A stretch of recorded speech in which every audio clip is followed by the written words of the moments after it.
歡迎大家嚟到第2期嘅內容。咁乜嘢係成功指標呢？首先，成功指標係喺我嘅教學入面嘅專有名詞嚟嘅，唔係任何一位導師嘅手筆，純粹俾大家有系統同邏輯咁去了解唔同型號背後嘅需要啫。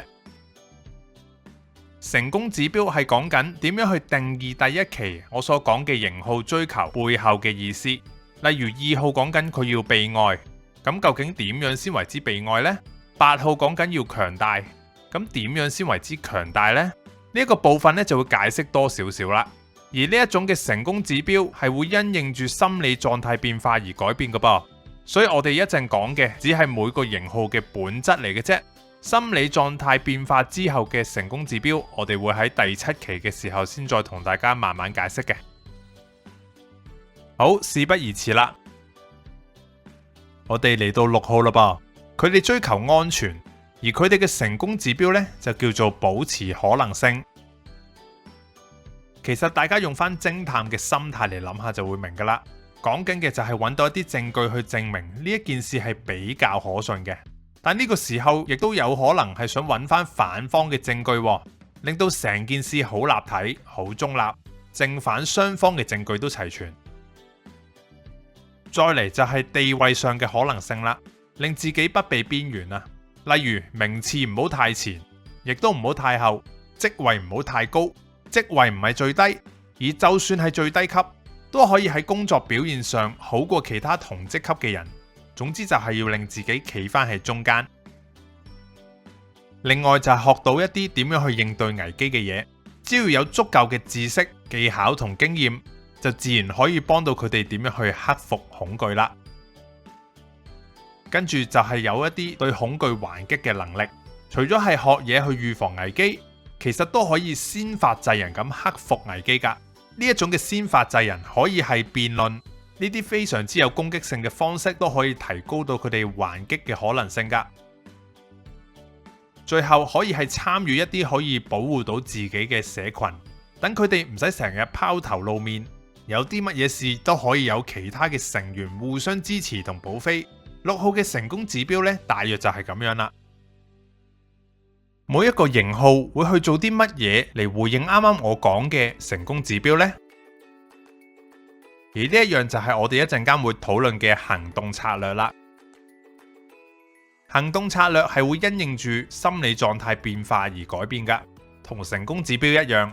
不過你諗下都合理啊，有乜可能成功指標唔同咗，行動嘅策略都仲係一樣先得噶？剛才我哋提過6號佢係要保持可能性噶嘛，咁佢哋嘅行動策略就係做一啲應對到恐懼嘅事啦。咁大家又用5秒鐘諗下，有啲咩例子呢？偵探會點樣去應對恐懼呢？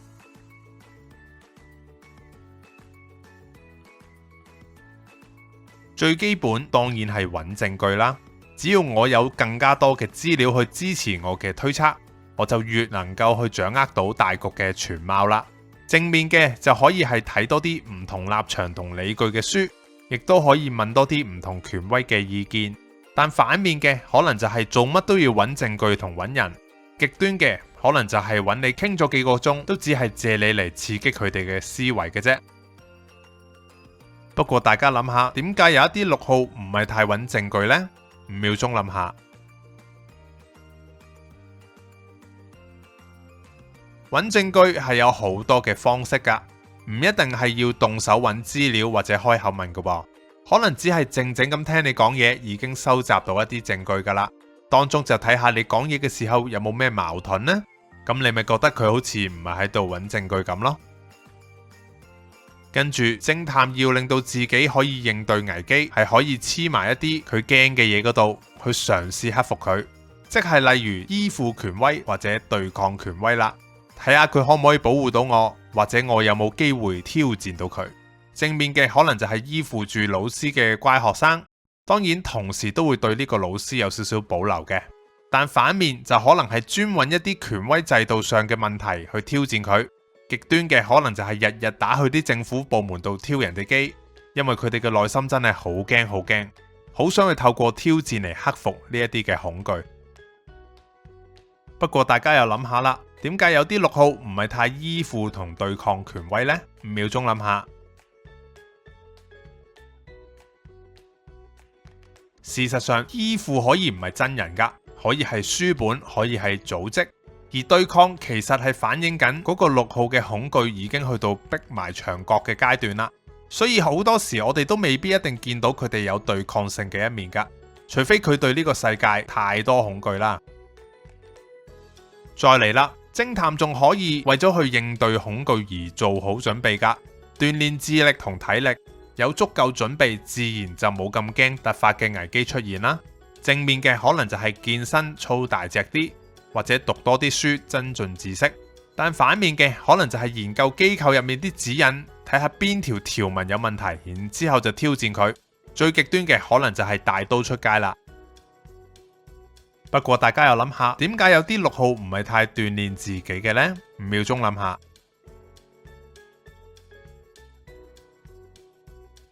鍛煉自己都係應對危機嘅其中一個方法嚟嘅啫，方法仲有好多噶，所以唔一定係用鍛煉呢一種方法噶。之後偵探仲會幫助處於危機嘅邊緣社群噶噃，幫佢哋嘅過程就好似投射翻喺度幫緊自己脫離邊緣嘅危機一樣啊。正面嘅就可以去做社工，關心一下弱勢社群，亦都可以係關懷新入職嘅同事。但反面嘅就可以係參與一啲極端嘅組織，或者係恐怖分子，因為呢一啲都係邊緣社群嚟噶。不過大家諗下，點解有啲六號唔係太關心邊緣嘅社群呢？5秒鐘諗下。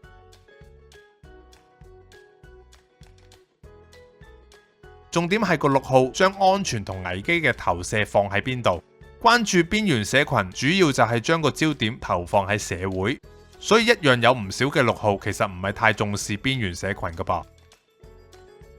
最後啦，偵探仲可以係直接挑戰一啲大家認為唔可能應對嘅危機，因為只要我克服到我驚嘅嘢，我就唔再需要驚佢啦。正面嘅可能就係非常之有毅力，連續咁同自己捉棋輸幾多鋪都好啦，都要不斷咁挑戰對方，挑戰到可以揾到贏嘅秘訣為止，或者係挑戰一啲強權嘅上司。但反面就可能係變成投訴魔人啦，乜都要投訴，投訴到對方屈服為止，或者喺網上追擊下啲網絡紅人。極端嘅可能就係睇晒人哋機構所有嘅指引，然之後不斷投訴，投訴到上去啲主任經理，直至去到最大粒，為嘅就係對方嘅道歉，證明自己挑戰成功啦。不過大家諗下，有冇啲六號係唔太挑戰恐懼嘅呢？5秒鐘諗下。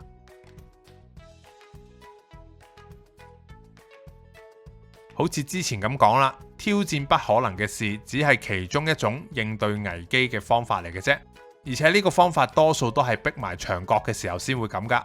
六號嘅行動策略呢，就去到呢度差唔多啦，大家一樣都係記住要揾一揾行為背後嘅動機，可以係揾證據、權威關係、個人嘅鍛煉、關心邊緣團體，定係挑戰不可能嘅事。總之就係用唔同嘅方式嚟應對危機同埋恐懼啦。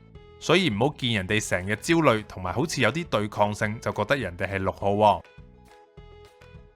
補充資料，我哋又睇一睇坊間嘅一啲迷思同誤解嘞噃。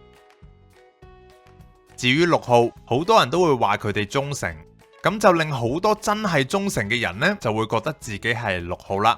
而有對抗性少少嗰啲六號呢，就會覺得自己唔係六號喎，因為唔忠誠啊嘛。如果淨係講表面嘅行為，的確係有忠誠嘅可能嘅，但你記得佢哋點樣先會安全話？就係保持可能性啦。當所有嘢都有保留嘅時候，咁佢仲算唔算係大家理解中嘅忠誠呢？更莫論嗰班有對抗性嘅六號，忠誠頂多呢就只係佢哋依附權威而令到你產生嘅錯覺嚟嘅啫。嚟到呢度都接近第二期第二部分嘅尾聲啦。唔知大家覺唔覺得我哋每一個人真正可以選擇嘅嘢其實唔係好多呢？每個型號都有佢嘅成功指標，同埋為着呢啲指標去用嘅行動策略。我哋唔難見到呢個世界仲有好多人被困，被權力欲控制，被錢控制，過度消費，放縱情慾，酗酒、吸毒，乜都有。透過九型人格，我哋依家知道乜嘢先係我哋真正每個型號嘅需要。其實呢個只係第一步，打破舊有嘅習慣先係真正嘅考驗啊！我想喺度引用聖經約翰福音8章31至32節嘅內容。耶穌對信他的猶太人說：你們若常常遵守我的道，就真是我的門徒。你們必曉得真理，真理必叫你們得以自由。冇基督信仰嘅朋友未必知呢度講緊嘅道係啲乜嘢，不過我哋可以喺呢段經文入面知道，放縱自己係唔可以突破到型號上嘅限制㗎，唯有真理先可以令我哋有真正嘅自由。感謝大家，第2期嘅內容去到呢度就差唔多啦，希望大家都可以去認識真理，享受真正嘅自由。